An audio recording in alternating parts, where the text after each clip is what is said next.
Let's look at the England squad then quickly, because Defoe's not there. Running through it, the goalkeepers and defenders: Fraser Forster, John Cross. Can't argue with that, can you? Should he get a start? Is he knocking on the door with City conceding a few goals? Well, I just feel that Joe Hart, for too long at England level, has had an unchallenged position. That's unhealthy for a goalkeeper. They need competition, they need pushing. And I think he doesn't have that at Manchester City. He certainly doesn't have it at England level. 6'7", isn't he, as well, and playing well around the squad at GG. Yeah, I think there was a doubt within the game, I think, about Forster and his technical ability. Yeah. I think one thing I would say is I don't know whether that's improved, but I think in the course of two games, he's made remarkable saves. He's made heroic saves, last gasp saves, wonderful saves, and he's proved himself. I think that he's ready for a place in this squad. What's happened to Jack Butland? Yeah, what has happened to him? Exactly, he's a young boy, you put him in there, he's done nothing wrong, and you leave him out. Is he playing regularly at the moment, Joe? Well, you know, he's playing, isn't he? He is playing. He needs to be playing in the Prem, doesn't he? Yeah, well, I mean, you look at a young keeper who is actually playing in the Prem, and it's Alex McCarthy. And a lot of people have earmarked him for the last 3 years of being maybe the number 2 to Joe Hart. And I would like to see the likes of him going in there. You have a look at the amount of youth we've got in this squad, and yet... Well, let's talk about the defenders there. Carl Jenkinson as well with you, John. You've watched a lot of Arsenal, as you've said.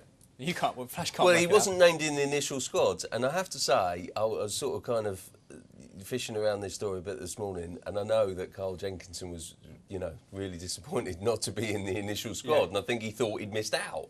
Yeah. And yet, lo and behold, sort of the FA announced it mid-afternoon that he will be in the squad, or confirmed in the squad within one day or two. They're just waiting on the FIFA clearance, because he's represented Finland, of course, at under 21 level already. So I think he would have, in fairness, gone on the previous trip to Poland, because Carl Walker was carrying a bit of a knock at the time. But Hodgson has praised him to the skies, likes what he's done, but ultimately he has lost his place in the last couple of games to Sanya. But he's an emerging player. I think he'll be around the England setup for a few years. You're not convinced, though, Flash? Well, I'm not convinced, because he's in the squad and he hasn't even been given FIFA clearance. I would have liked him to have been given FIFA clearance first and then put him in. But then why would you put him in when you've got Glenn Johnson, who can only play right back, and Kyle Walker, who can only play right back? So now all of a sudden we're going to Sweden and we've got 3 right backs. I don't understand that. I think it's got depth, I suppose. But Ryan Shawcross, you said linked with murmurings of Manchester United. Going back to Manchester United. A lot of people have said that Ryan Shawcross does deserve a chance. There's no Julian Lescott. There's obviously no John Terry. But there is a lot of youth in this. But if you're going to take a side away to Sweden, it doesn't matter how bad Sweden are. And by the way, Sweden are poor. Yeah. Sweden are poor. But again, when they play England, they raise because it's their #1 fixture. So you cannot go there. You have a look at this. Jack Wilshere shouldn't be there for me. Give him another month to get himself back right. He's not going to play against Fulham at the weekend, though. He's going to have a weekend off. Yeah, but suspension. But the thing is, then he might end up by playing 6 games this month. Yeah. After not playing for the best part of 18, 19 months. Give him a breather. Don't rush him back. Raheem Sterling, for me, he hasn't done anything.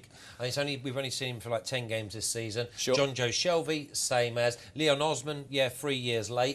Aaron Lennon, I can see that. So apart from Steven Gerrard and Theo Walcott's a striker, isn't he, John Cross? And I know he's looking for a transfer. I've got to say, listen.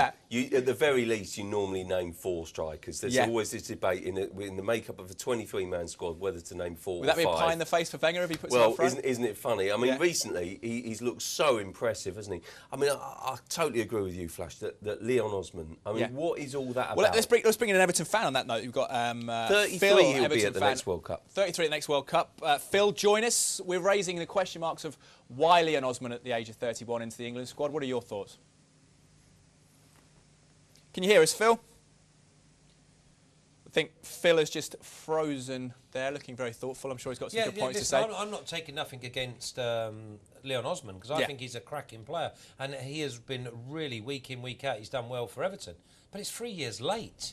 I mean, is there an element of tokenism to the England squad? We've seen people like Kevin Davis and Bobby Zamora getting to the England squad, and it seems to be just rewarding them for, decent Premier League appearances. Yeah, I mean, I'll tell you what. I was talking to a couple of Everton people today. If you like, should we try and bring Phil back in? Because I think he's there. Absolutely. Phil, your thoughts on? Good evening to you, sir. Appreciate you taking the time to speak to us. Your thoughts on Leon Osman? Is he worth an England call-up? Is it worth it at 31? Good evening, guys. I can't really hear you very well. I think it's a dodgy signal from my end, but if you can hear me, Yep. It's about time Leon got his call up. As Flash just said, it's about 3 or 4 years too late.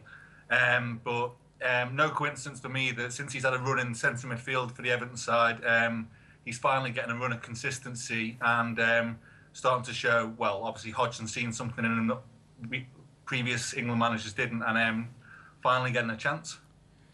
Yeah. So what does he bring to England? Is it, you know, you're making the point, 35 by the time of the next World Cup in Rio. Can he play that long? Can he offer them something different to Wilshere, Cleverley, Gerrard, Lampard?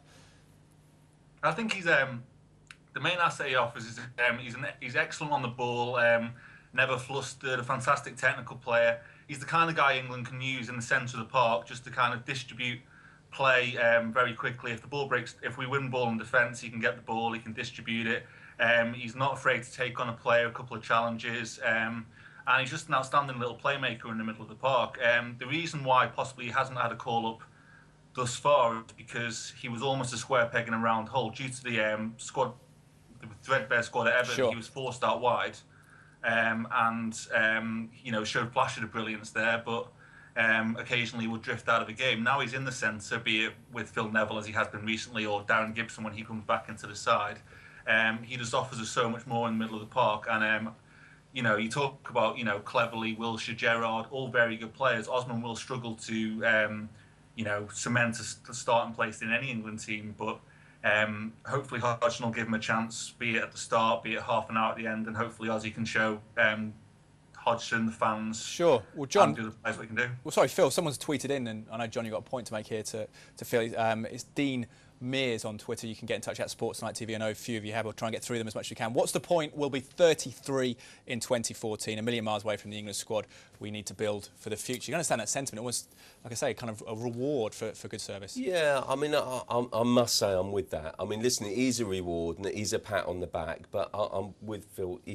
People tell me, Phil, that technically he hasn't really evolved, and I mean that in the nicest possible way, in the last sort of 2 or 3 years. He's having the season of his life, but why not do it 2 or 3 years ago? It's not a forward-looking step. The one thing I would say is, though, that I wonder what your take on this is. Talking about the future, I just feel that Leighton Baines, by the time of the next World Cup, his performances have been outstanding. Yeah. Surely he's now ready, don't you think, Phil, to become England's #1 left-back? Well, going back to your first point on Osman being too old, to be fair, if he's the best player that is available, or one of the best players available to Hodgson, and it doesn't matter if he's 17, it doesn't matter if he's 35, he's in the squad on merit. But going on to your Baines point, he's been absolutely sensational for years now. You know, we are very, very lucky at Everton to have him. His link-up play with anyone down the left-hand side is wonderful. Obviously, him and Payne have some kind of telepathy going on between them. You know, he's good at set pieces, great corner taker, scores some wonderful free kicks. And again, one thing he's brought into his game in the last 18 months, 2 years is his ability to cut inside, beat a man, and you know, make us that much more Phil, offensive. I hate to interject, sir. We do appreciate you speaking to us tonight about the England squad and Everton, but we have to move on. Thank you. We'll catch up with you again luck, Phil. soon. Good luck for the season.